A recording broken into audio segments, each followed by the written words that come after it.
I am the womb of the world, and the cause of this teeming of creatures. And if discouraged I ceased, God's world would lose heart and would perish.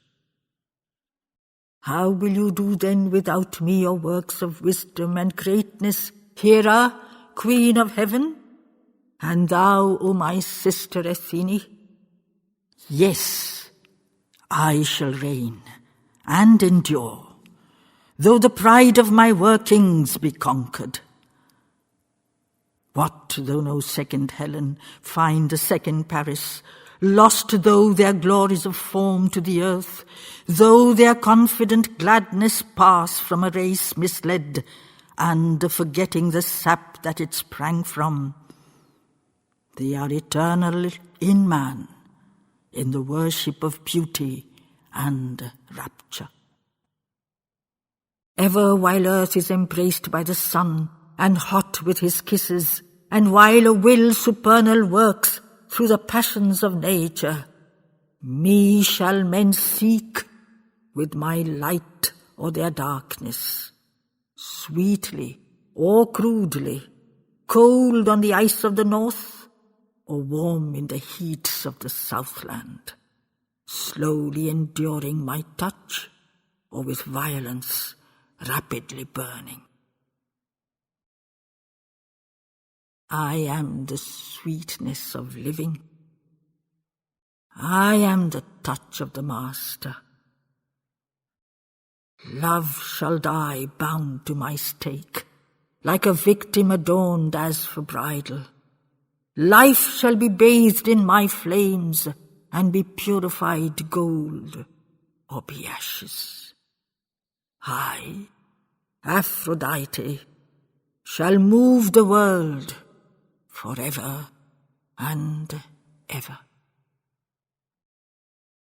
Yet now, since most to me, Father of all, the ages arriving hostile rebuke my heart and turn from my joy and my sweetness, I will resist and not yield, nor care what I do, so I conquer. Often I curbed my mood for your sakes, and was gracious and kindly. Often I lay at Hera's feet, and obeyed her commandments, tranquil and proud, or o'ercome by a honeyed and ancient compulsion, fawned on thy pureness and served thy behests, O my sister Pallas. Deep was the love that united us, happy the wrestle and clasping.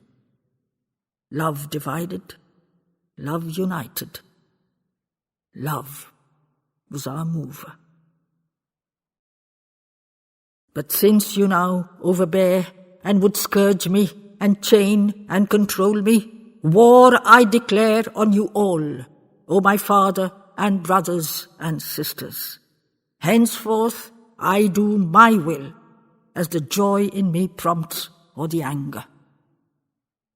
Ranging the earth with my beauty and passion and golden enjoyments, all whom I can I will bind, I will drive at the bliss of my workings, whether men's hearts are seized by the joy or seized by the torture. Most I will plague your men, your worshippers, and in my malice break up your works with confusion divine, O my mother and sister. Then shall you fume and resist, and be helpless and pine with my torments. Yet will I never relent, but always be sweet and malignant, cruel and tyrannous, hurtful and subtle, a charm and a torture. Thou too, O Father Zeus, shalt always be vexed with my doings. Called in each moment to judge, thou shalt chafe at our cry and our quarrels, often grope for thy thunderbolt, often frown magisterial, joining in vain thy awful brows or thy turbulent children, yet in thy wrath recall my might and my wickedness, Father. Hurt me not then too much. lest the world and thyself too should suffer. Save, O my Father, life and grace and the charm of the senses. Love preserve, lest the heart of the world grow dulled and forsaken.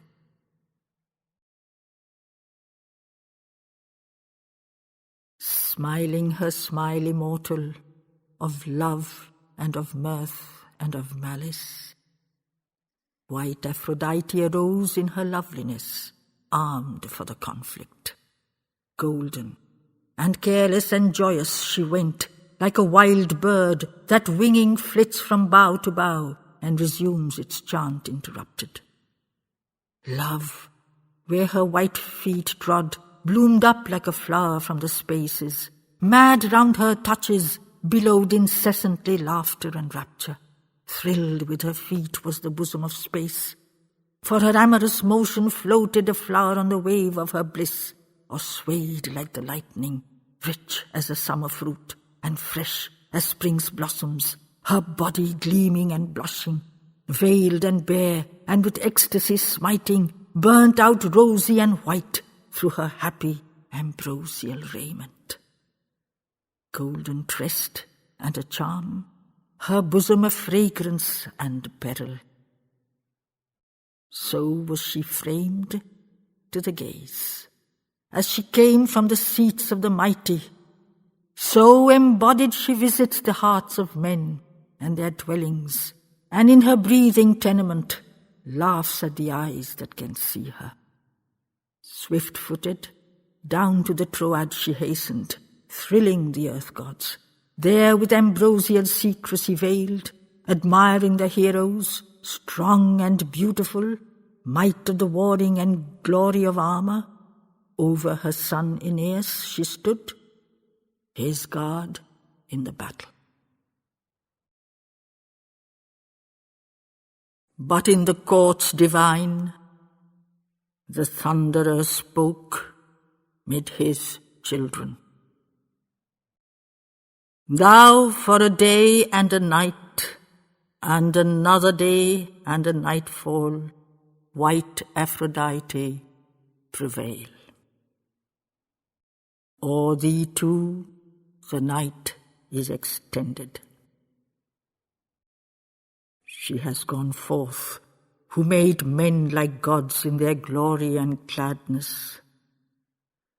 Now, in the darkness coming, all beauty must wane or be tarnished. Joy shall fade, and mighty love grow fickle and fretful. Even as a child that is scared in the night, he shall shake in his chambers. Yet shall a portion be kept for these, Eris and white Aphrodite. Thou, whom already thy Pythoness bears not, torn by thy advent, caverned already who sittest in Delphi, knowing thy future, what wilt thou do with the veil and the night, O burning Apollo? Then, from the orb of his glory, unbearable save to immortals, bright and austere replied the beautiful mystic Apollo. Zeus, I know that I fade. Already the night is around me. Dusk she extends her reign and obscures my lightnings with error. Therefore my prophets mislead men's hearts to the ruin appointed. Therefore Cassandra cries in vain to her sire and her brothers. All I endure, I foresee, and the strength in me waits for its coming. All I foresee I approve, for I know what is willed, O Cronion.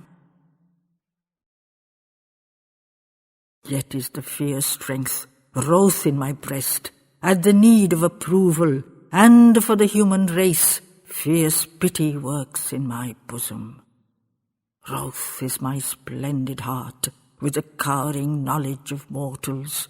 Wroth are my burning eyes with the purblind vision of reason. I will go forth from your seats and descend to the night among mortals, there to guard the flame and the mystery. Vast in my moments, rare and sublime, to sound like a sea against time and its limits. Cry like a spirit in pain in the hearts of the priest and the poet. Cry against limits set and disorder's sanities bounded. Jealous for truth to the end, my might shall prevail, and forever shatter the molds that men make to imprison their limitless spirits. Dire, overpowering the brain, I should speak out my oracles splendid. Then, in their ages of barren light or lucidity fruitful, when so the clear gods think they have conquered earth and its mortals, hidden God from all eyes, they shall wake from their dream, and recoiling, still they shall find in their paths the fallen and darkened Apollo. So he spoke, repressing his dreadful might in his bosom, and from their high seats passed, his soul august and resplendent, drawn to the anguish of men and the fierce terrestrial labour. Down he dropped with the roar of light invading the regions, and in his fierce and burning spirit, intense and uplifted, sure of his luminous truth and careless for weakness of mortals, flaming, oppressed the earth with his dire, intolerant beauty. Over the summits descending that slept in the silence of heaven, he through the spaces angrily drew towards the tramp and the shouting, over the speeding of Xanthus and over the pastures of Troia. Clang of his argent bow was the wrath restrained of the mighty. Stern was his pace like fate's. So he came to the warfare of mortals, and behind Paris, strong and inactive, waited God's moment, knowing what should arrive, nor disturbed like men by their hopings.